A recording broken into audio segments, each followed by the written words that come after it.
Hey guys and girls, I hope you're all doing well. As you can tell by the title, we've got another book review coming up, and it's Mr. B.Gone by Clive Barker. Not sure how I feel about this one, to be honest. It's renowned for being one of Barker's worst books, and a lot of people didn't like it. I personally didn't love the book, but I didn't hate it either. I wouldn't read it again, but I didn't entirely want to, throw it across the room and burn it with every other page, as most people in their reviews say they did. The biggest problem people seem to have with it, that I can really understand, is the plot, as in there really isn't one.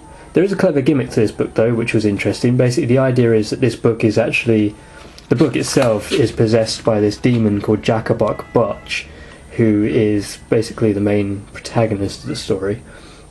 Jacobok is basically a demon from the ninth circle of hell, who had like a really crappy upbringing and all that kind of stuff, and had like abusive parents. And that's another one of the problems I have with the book, is Jacobok doesn't feel like a demon. He's probably the most sympathetic demon ever. He actually reminds me of crikey, what's that kid's name? The kid in Catcher in the Rye. Is it David Copperfield? No, that's David Copperfield. That's why a scary movie popping into my head. To be chained David Copperfield? No, Holden something, whatever, that guy, yeah. Because he just feels like a teenager. There's nothing really to him. Like, Barker's vision of hell, considering this is the mind of Clive Barker, just feels like my local estate, really. There's nothing that signifies it's hell other than the circles that he, ascends as he's being evacuated from hell, which was another interesting thing I liked in the book, but I'll get to that. But yeah, I didn't really care for the character Jacobok that much. The idea behind the book's good, but the execution's a bit poorly executed. I think this was like fairly recent, well, not fairly recent, but 2007, I think. Let's have a look at all the legal jargon, and it'll tell us. Yeah, 2007, so I don't know, maybe Clive Barker was kind of bored. I get that he's caught up with movies and stuff, but this was a really poor effort on Clive Barker's half. The plot itself is literally as thin as this cover. If you blinked or you let your mind wander for even a second, you would literally be lost. But on the other hand to that, on the other side, this is kind of a memoir, so it doesn't really have to follow the plot entirely A to B. It can drift off and mention other things, which Jacobok does tend to do. But the overall conclusion, the big climax, the whole how he became a book is just so... Well, to be honest, towards the end it's a bit, what the fuck is this? What's going on? This doesn't make any bloody sense. It was an interesting twist, but didn't really make much sense, wasn't really elaborated on. And how he became a book was a bit redonky-dick, to say the least. But that aside, I say Jacobok's not really much of a likeable character. He just kind of reminds me of a 16-year-old, like, faking depression.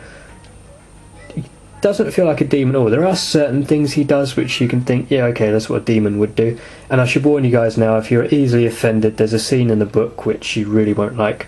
Basically, Jacobok snatches a load of infants from a nearby village, and Clive Barker could have just left it as that, like he's bathing in infant's blood, but he goes one step further, and I will just like uncushion the blow for you, because he basically takes the babies out, and in detail he basically quotes, well, this isn't a quote, I'm probably paraphrasing it, but he says something along the lines of, he like cut their squealing throats while they were squirming and then like drained their blood into the bath.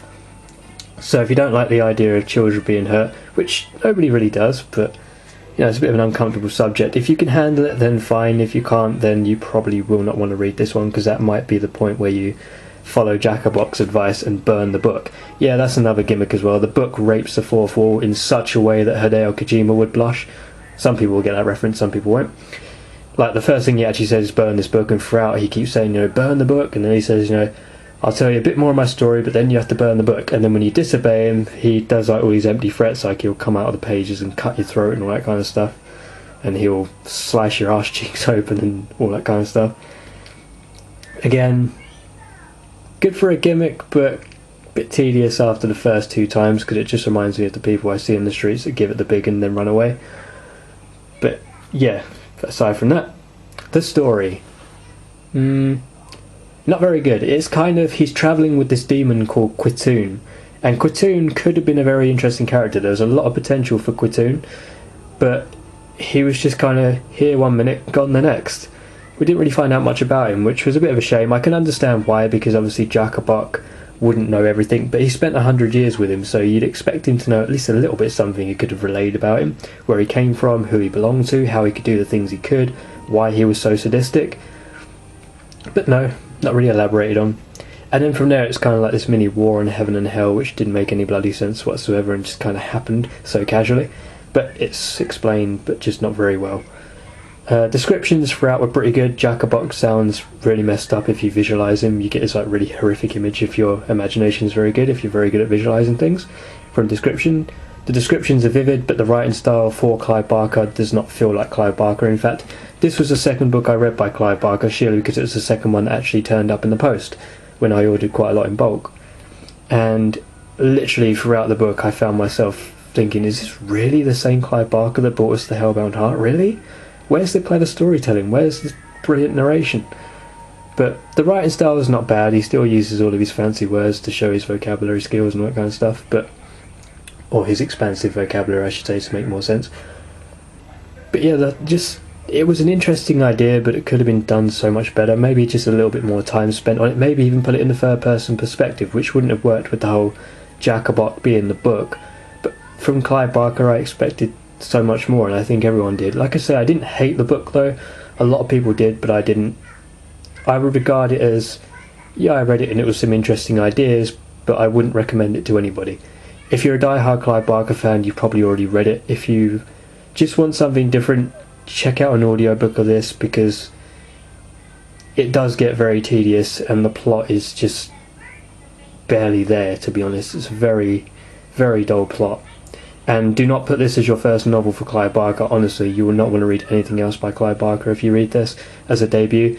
But, you know, maybe towards the end of the lifespan, after you've read the books of blood and stuff, maybe pick this up if you're really that desperate. But this was a really poor effort on Clive Barker's, you know, said that wrong. Clive Barker's part. Sorry, I was a bit tongue-tied there. Clive Barker's part. Yeah, very bad effort on Clive Barker's part. There we go.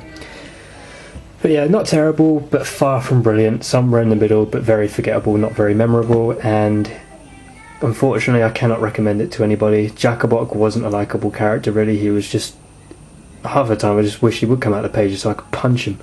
But other than that, he was likeable in some scenes. It's half and half, really, with Jacobok. Not the most likeable character in the world, not the most sympathetic, but somewhat relatable to in certain aspects if you've had a shitty childhood, for example. But yeah, unfortunately guys, I can't recommend this to anybody, even to the most die-hard Clive Barker fan. I can't recommend this book. It really was dull and just, you know, it was almost like Clive Barker had a bill to pay and this was the only way to get the cash. So yeah, unfortunately guys, I'm going to have to pass the recommendation. Maybe pick up a free excerpt chapter or something, see if you like it. Oh, well, not chapter, there are no chapters in this book, so pick your poison for stopping points. Actually, that's another point I should bring up. I tended to stop round about these little bits here, which were kind of divided Jacobok's story from Jacobok trying to threaten you and all that kind of stuff. But yeah, that's all I've really got to say. And for 1400s they spoke very good English as well, but I can overlook that because I'm not really fond of reading Victorian tongue, to be honest, like Dracula and Frankenstein, as much as I love them, and Paradise Lost. The Victorian tongue just doesn't do it for me.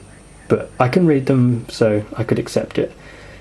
Yeah, overall, don't recommend this one to anybody, but if you really, if it's going to be a case of curiosity killed the cat, then maybe check out an audiobook or an excerpt chapter at the least. But yeah, that's my 2 cents on it, guys. I'll see you guys next time, and take care of yourselves.